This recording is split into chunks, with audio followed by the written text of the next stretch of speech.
I want you to picture this. You finally get that call from your doc, your blood test results are back, and they want to see you. You've got mixed emotions because on one hand, you're excited to get some answers, even hoping that something's wrong, but then you're also nervous at what could actually be wrong. So you go in, you sit down, and your doctor tells you everything looks normal. But the thing is, deep down, you know something's wrong. You're still exhausted, your brain fog's killing your productivity, and you don't feel like yourself. Now, if you've ever felt gaslit by your lab results, you're not alone. Today, we're going to be talking about the 3 most commonly misinterpreted test results that might be the secret to unlocking your health. But first, if you're new here, I'm Matt Kerrison, and I've spent the last 12 years helping hundreds of clients get to the bottom of their unexplained weight, gut, and energy issues. People who were dismissed, misdiagnosed, or simply just told they were fine. My mission is to give you the same clarity that I gave to hundreds before you.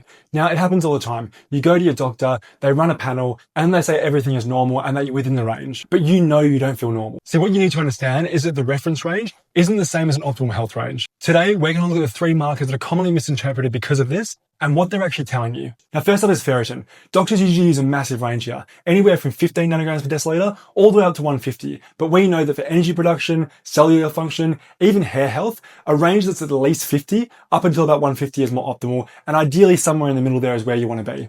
With my clients, I'm flagging anything below 50 nanograms per deciliter, especially if they're presenting with energy issues, hair loss, and cognitive dysfunction. Next up, we have TSH, or thyroid stimulating hormone. Now, on the regular ranges, it might go up until about 5 or 5.5 before it's even flagged. But we know that anything above a 3 is starting to get into the territory of issues, particularly around metabolic function. And another big mistake around the thyroid panel is that typically only TSH is run, and then decisions are based off that, without even looking at free T3, free T4, or even thyroid antibodies. So if you're dealing with stubborn weight, cold extremities, thinning hair, or poor energy, this is something I'd definitely look into. And if you're sick of being told everything is normal and sick of being stuck in the same spot year after year, head to the description and take our Health Decoder assessment. It'll finally start to give you some answers as to why nothing's changing no matter how hard you're working. And finally, we've got vitamin D. Now, you might get your test results back and see that you have a reading of 30 nanograms per milliliter, and you might think, great, I'm in range, but this is far from being optimized. I don't really like seeing vitamin D below 60 nanograms per milliliter, especially in the context of immune dysfunction or hormonal health. And then we also need to talk about the treatment that's given when vitamin D is low.